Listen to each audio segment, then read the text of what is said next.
Hello everyone and welcome for another video of Love and War Games. In this video we are going to announce our third contest, and you probably know how it works by then, but I'm still going to explain for the new players.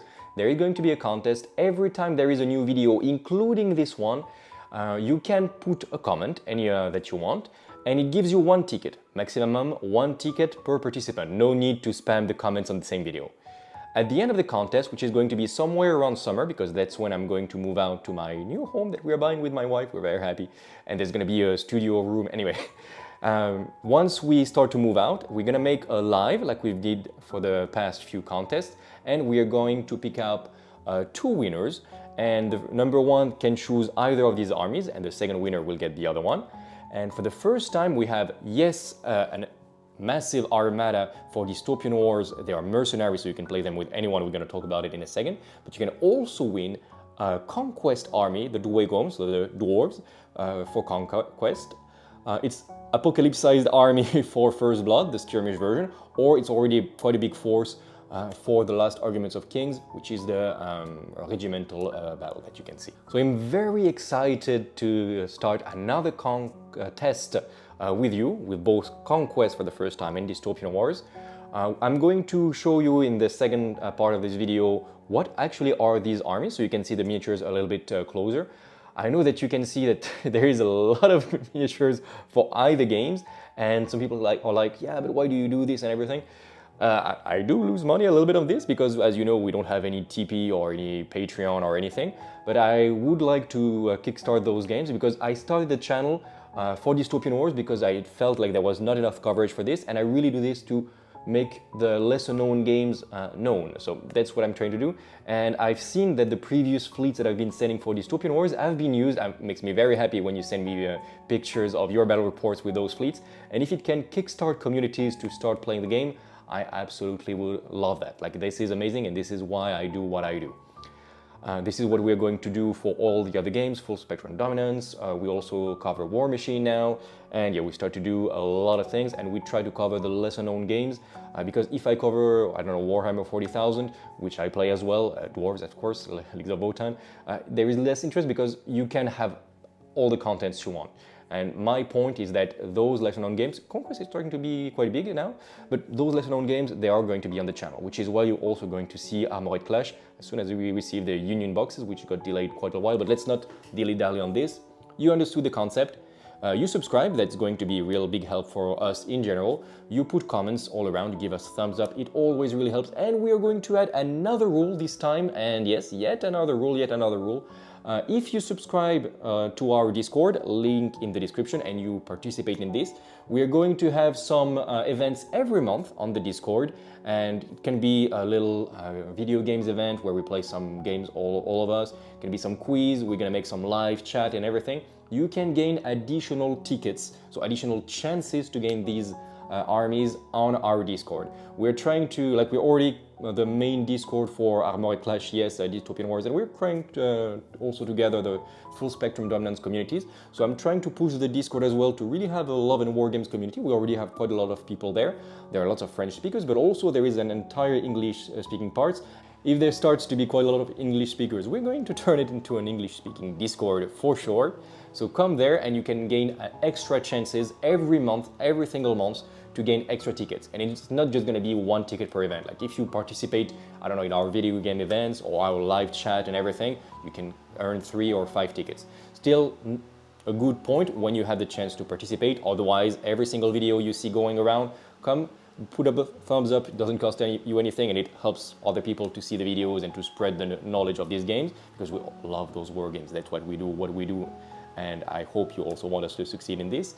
And just put a little comment like, oh, good video, here's what I thought of the battle report, nice table, oh, you made a mistake in the rules. Let us know if we do that when we make some analysis and tacticas and everything. Everybody wins, the channel grows, more people know about those games. You might win an entire army, like a massive armada of Dystopian Wars, of this large Dweghom force. I take this opportunity to tell that we are going to be participating with Yassin, that you've seen, and Avner, known him as well, Valentin on the channel. We're going to make the largest Conquest event ever in France, in Besançon, the 8th and 9th of March. So it's a team tournament. You are very welcome if you'd like to come. and yeah, it's going to be amazing. I'm not sure I will have opportunity to film there because it's a competitive event. I will see how it goes, but if I can make a little video reporting, that is going to be good. I'm not going to talk much more about this, but if you are participating in Beson tournament, for sure, drop me a little message by comment or on Discord or anything, and let's meet up and let me buy you a beer if you're going around. All right, let's have a look in detail now at what you can win. And indeed, as we have said, there are two armies. I'm going to put out the wide angle. You will not see the armies so good, but I will put the miniatures one by one. You're first going to have this massive Honorable Eclipse Company armada for Dystopian Wars. And the good things with those guys is that they are mercenary. Most of the fleet, I also had it some Union specific units just for the fun, but most of what you see there can be played in any faction. You can have a mercenary battle fleet, so it doesn't matter who you are playing, you can play those miniatures. And if you later on are like, yeah, but I want to play Empire or Alliance or Sultanate, whatever, you can always keep playing those guys in your fleets. So that is why I actually chose those guys. I started to think like, yeah, I'm gonna make you win an Empire battle fleet. And then I was like, but guys, like, if someone doesn't want to play Empire, and this is what happened recently for the last contest, like, yeah, none of the fleets I want to play. Well, then you can just add them as a little mercenaries, no matter what you play. And we start with the flagship of this faction, which is the Custodian cruiser. Of course, everything is magnetized, so you can just, like, it's just easier to store everything than having flying units. So you have, first of all, the Custodian, which projects basically a shield generator around himself that is very efficient, and he can shoot heat lance at full power in front of himself. He has some anagnotic rockets, but now that the rockets can be used to bombard ground units, that actually might get a purpose now. Great broadside. This is going to be true of all the Zeppelins. They are quite resilient for their point cost and for aerial units, and they have amazing, amazing broadsides. And so this is really the linchpin. You put it a little bit in the back, and it provides a powerful bubble shield to everyone around himself. The second flagship you get is actually a Union only. This is one of the two units that is Union only. So if you don't want to play one day those guys as Honorable Eclipse Company, this is actually the Venture class, or Excelsior. No, this is a Venture. I always mix the names. And the Venture has those Gatlings in the front, if I can actually focus on it. There we go, with a little Union logo in the front. And also a very good ship. I'm not going to go, it is not going to be a deep dive on the rules, but this allows you to make your fleets not mercenaries, but Union, if you want to play the Americans, which is very good. Otherwise, you just say that this Gatling is actually not a machine gun, but a cannon, and then you play it as the Excelsior, and it's something that you can play with the Honorable Eclipse Company, so you can really easily proxy it and have fun with this. You can see it's very efficiently magnetized, so you can just, like, it's very convenient and it's not gonna fall. I think there is one of them that is not so magnetized. Yeah, this guy. But apart from this, they're well magnetized. Like, it still holds, as you can see, just like leans somehow. You can glue it if you want. Again, nice painting on all of those from Hyacinthe. Actually, it's Hyacinthe, Yas Miniatures that painted all of those at different points, and you can see the nice wave effect that you have right there. Also giving away 4 of those Ticonderogas with their, I love the energy effect in the rear. Those are artillery ships, let's say, with this massive missile barrage that you can get. They have some very interesting rules, and also they have some troops that can just jump from there with jump packs. And first of all, it allows you, with the Union now being in Armada Clash, to make some very nice cross games, where those guys drop troops in Dystopian Wars over an island. We now have rules for landing on islands. And then you can make Armada Clash games where you play those paratroopers in the game, so that's very nice, and it's probably something we're gonna do at some point, because I still kept some aerial units for myself, not too many, but also some landers on the ground. That's gonna be quite fun. So not only you have 4 Ticonderogas, I'm not going to show all of them, but you also have 2 of those, what was the name? The carrier, I completely forgot the name. Liberty, was it? I'm not sure. Anyway, you have the Ranger. Those are the Ranger carriers. And they can send some aircrafts once those go up, and they are extremely stupidly efficient aircraft carriers. So they are aerial, so immune to torpedoes. So usually you deal with them with extreme range firepower, such as torpedoes. Well, not those guys. They are quite resilient for aircraft carriers, and they can send each of them a good number, like 4/2 of those little tokens. You have exactly 8 tokens because you have 8 carriers. So if you are like me and you like to have 1 token for each and every single actual SRS squadron that you're sending, well, don't worry, I thought about you and you're getting everything you need. You're also getting 4 of those little Acron observation aircrafts. Those are very cute. You can play them as a pack of 4 if you want. You have literally 4 of them, which is the kind of like a minimum to play them as a squadron. But you can also, and this is what I would recommend, play them as attached unit escorts, and that's always very fun. It gives you some boost, especially with the Ticonderogas, but also with the Rangers, they give you boosted defenses. They're not very expensive, so I would recommend to play them like this as escort tokens. I'm also giving you 2 John Henrys. Those are scheming units, and they're like, you need to play those as Union because, oh come on, at least construction, you cannot put schemings in the Honorable Eclipse Company, but come on, except if you are literally in a tournament, people should allow you to play those, kind of like taking an aerial slot. They are just amazing aircraft that can actually fly very fast. They're still glass cannons, but they got a huge boost in the latest orbit, and now they can have a chance to do their job. They have amazing Gatling firepower, and they also go very fast if the enemy can get a lock on them, but it's hard. They don't have that much defense, but it's quite hard to touch them. And of course, if they get in melee with their giant hammer, you can guess what happens for the other ship. Giving you as well, those are real aerial units. Those are Patriot automatas, so they go great with the Honorable Eclipse Company. If you want to use them in a pipe work fleet later on for the Union, it's great, or just for any Union fleet. Those are great little units. You get 4 of them, and you can play them as 2x2 small squadrons, cheap activations, or if you get all 4 of them in a target at point blank, damn, this guy is going to feel the pain. Last but certainly not least, the Bogotas are basically angry Acrons. You cannot use them as escort tokens. I mean, you can, like, they look similar enough so you can proxy them and say like, yeah, it's an Acron escort token. That's what I did at some point. But otherwise, they are units that can do a lot of different things. They can have torpedoes, they have some firepower, you can make a big pack of them.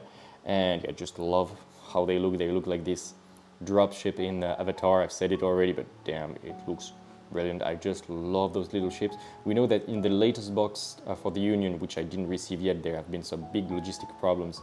There's going to be some real aerial escorts, which will look brilliant with an all armada of aerial armada of the Union. I cannot wait for this. But yeah, you got 6 Bogotas, which is really, really good. You want to play those guys as a big pack because otherwise they don't have enough firepower to threaten the enemy. But a big pack of 6 Bogotas, the enemy cannot ignore it, but it doesn't have any efficient ways to kill them because they're quite cheap still 1 by 1. Just be aware of blast weapons.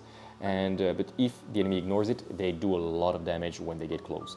Okay, that's it for the Union. As you can see, a lot of air forces, and you got nice nice tokens. You have 2 different flagships, 4 Ticonderogas, 2 Rangers, 2 John Henrys, giant robots, 4 Tomatas, 4 Acrons, 6 Bogotas. That is a lot, and that is a lot of points. And again, you can play them as Union if you like that, but especially they are meant to be played as mercenaries for other fleets. So you can just cherry pick. Okay, for this fleet, I play Scandinavian. I need this guy as a flagship to give a shield bubble because I'm fragile, and I need those guys as a long-range firepower because that's what I don't have. Okay, great.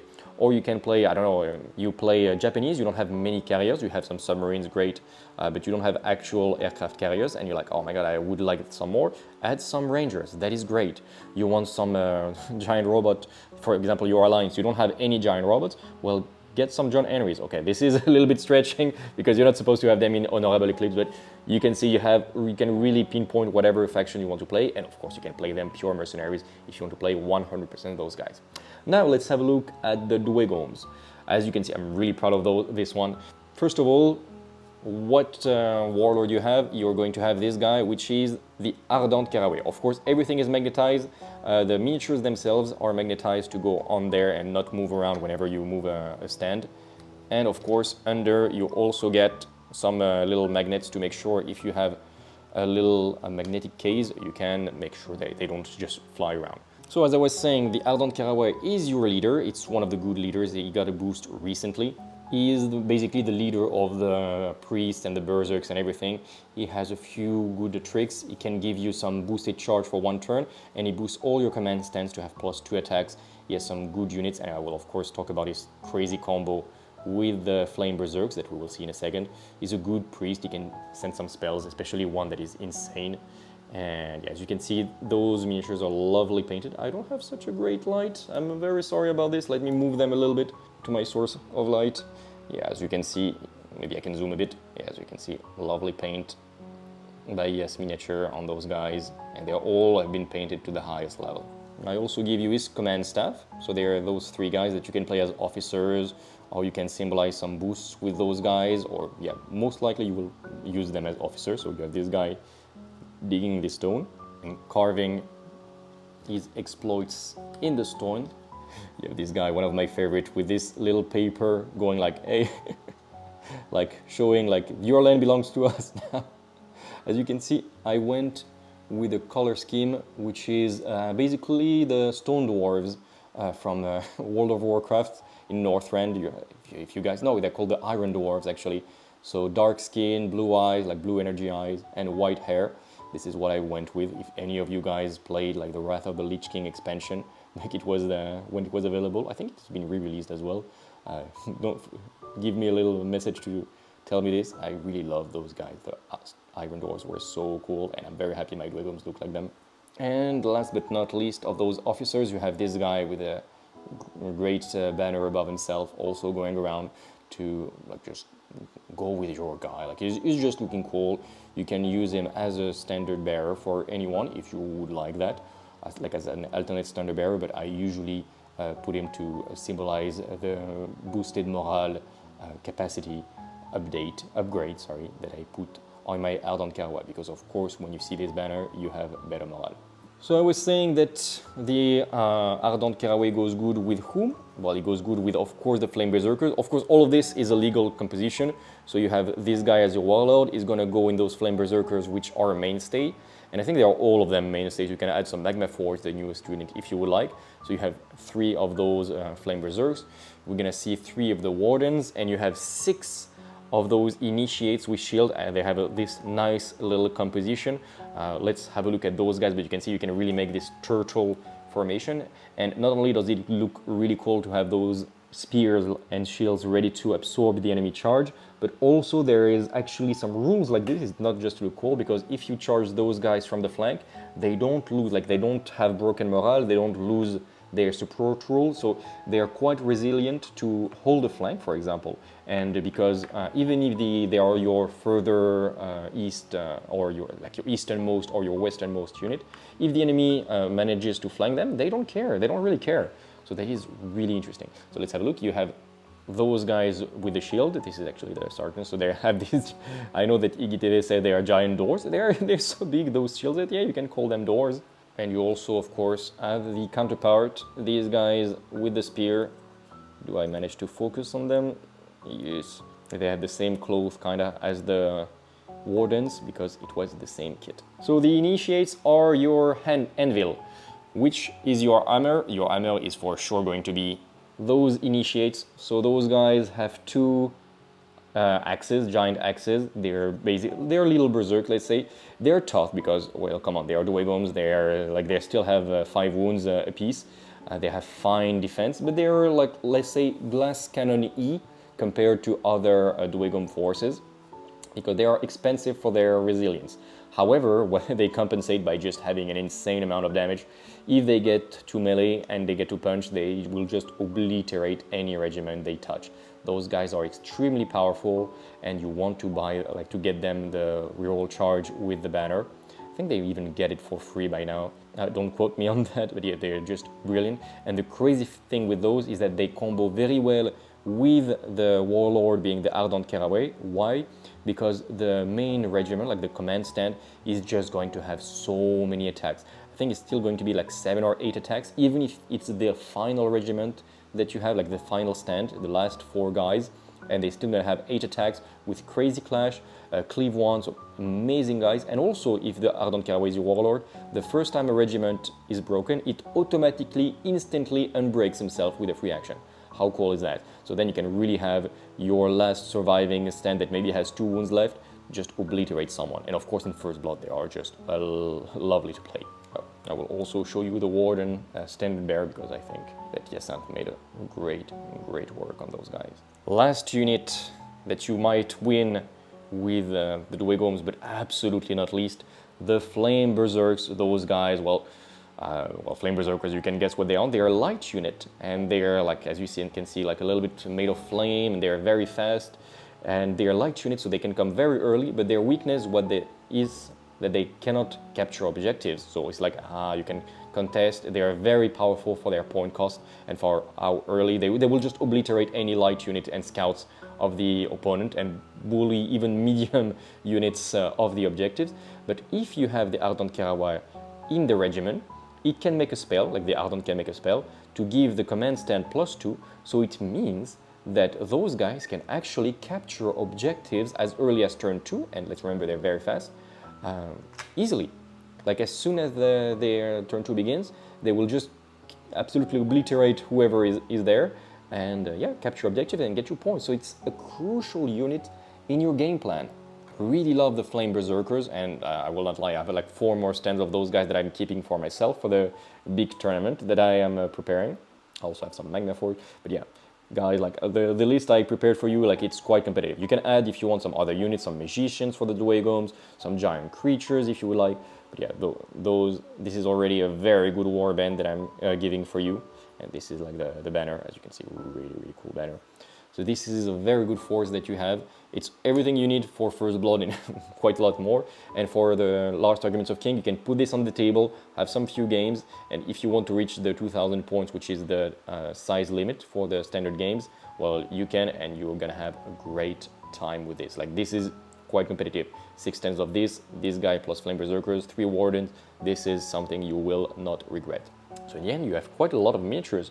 You have like 12, 16 miniatures, plus 12, 28, plus 24 is like 52 miniatures, and you can see they're quite big and extremely well painted. So I don't want to think of how much this costs, either in miniatures or in getting them pro painted. But yeah, this is quite a great deal that you can get there. So remember, give us a little comments every single video, and come to the Discord where we will make events every single day, maybe every 2 weeks if we do get a good engagement, and we'll make sure to get the community living and get as many tickets as you can, guys, because those are brilliant armies / fleets that you guys can win. I will put a little bit better light so you can see them in all their glory, but yeah, damn, look at this. Look at it. Well, you know, you've seen them on the battle reports already for the channel, so have a look at them. Give us a little thumbs up for those if you haven't seen. And actually, if you give us a comment on the battle reports where you have seen Dweghoms, any Conquest battle reports where you have seen Dweghoms, so not those where it was like city-states versus Sorcerer Kings or anything, any of those, if you put a comment, it will count as a ticket for you, because come on, like, let's wave them a proper goodbye. Okay, now that you have the secret of getting some extra tickets, it's my way of saying thank you for watching until the end. Like, I count the previous Conquest battle reports as tickets. It's a way of, indeed, yeah, let's say, to say thank you for watching until the end as I present those guys. Thank you very much, guys, for having watched until the end. I'm very excited for this contest, and especially to having a closer link with the community, because comments on YouTube is good, and of course you still get tickets, but I really would like to create this community and see you guys more often, and do some extra like live painting sessions, tacticas, maybe discussing the tier list and everything. I don't want to start a Patreon, because I'm like, I don't want to make you guys pay, but at least come on the Discord, chat with the community. We have great people there, and yeah, and maybe win one of those 2 massive armies / fleet. Thank you very much, guys. Take care of yourself, and until the next video, remember to keep things fair in love and war games. Bye.